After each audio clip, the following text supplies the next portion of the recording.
Une lettre d'Albert Einstein, un Pikachu en chair et en os et les gilets jaunes au Canada. Bonjour à tous, voici votre concentré d'actualité scientifique pour ce jeudi 6 décembre. La différence entre l'homme des cavernes et nous, c'est le résultat de la science. Et ce n'est pas une opinion, c'est de la science. Notre monde n'est pas si moche. C'est une première mondiale. Au Brésil, un bébé est né d'un utérus issu d'une donneuse décédée. On savait déjà que c'était possible dans le cas d'une donneuse vivante, mais les progrès médicaux ont permis cette avancée.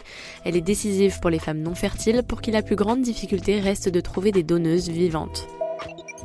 Une lettre manuscrite d'Albert Einstein a été vendue aux enchères hier à New York.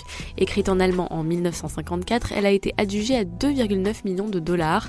Dans cette lettre, Einstein y remet en question l'existence de Dieu et réfute toute croyance religieuse. Étant lui-même de confession juive, il remet également en question le judaïsme. Un an après sa greffe de visage, il témoigne. Un Américain de 26 ans a pris la parole pour la première fois, 11 mois seulement après avoir reçu une remarquable greffe extensive de la face. Aujourd'hui totalement remis, le résultat est spectaculaire. Un exemple concret des avancées réalisées grâce à une imprimante 3D et au don d'organes d'un jeune homme. Il est devenu la star des réseaux sociaux, un petit animal ressemblant à Pikachu a été découvert en Australie. Âgé d'environ 5 mois, il ne s'agit bien entendu pas d'un Pokémon, mais en fait d'un opossum. D'après les vétérinaires, sa fourrure doit cette couleur jaune à une anomalie génétique qui a provoqué un déficit de mélanine. En quelques heures, sa photo a été partagée des milliers de fois sur internet. Super, j'adore. Alors écoute-moi bien, je vais essayer d'être clair avec toi. Ouais, génial.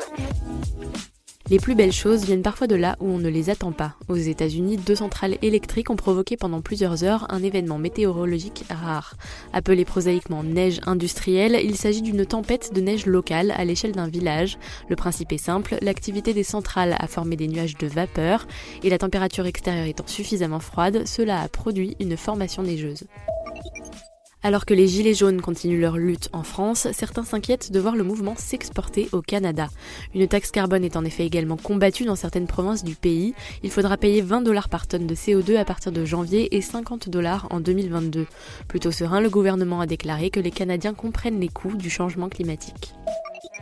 Aucune espèce de tortue marine n'est désormais épargnée par les microplastiques. C'est la conclusion d'une récente étude qui a scruté le système digestif d'une centaine d'animaux.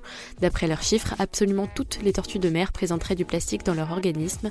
Les scientifiques ignorent encore comment elles les ont ingérées. Elles pourraient avoir été contaminées par les eaux polluées, les proies ou les algues. Des scientifiques ont mis au point un test révolutionnaire. À partir d'une simple prise de sang, il est capable de détecter des cellules cancéreuses en seulement 10 minutes. Ce test est toujours en développement, mais ses résultats sont très prometteurs, bien qu'ils ne permettent pas pour l'instant de localiser le cancer potentiel, ni d'en déterminer sa gravité.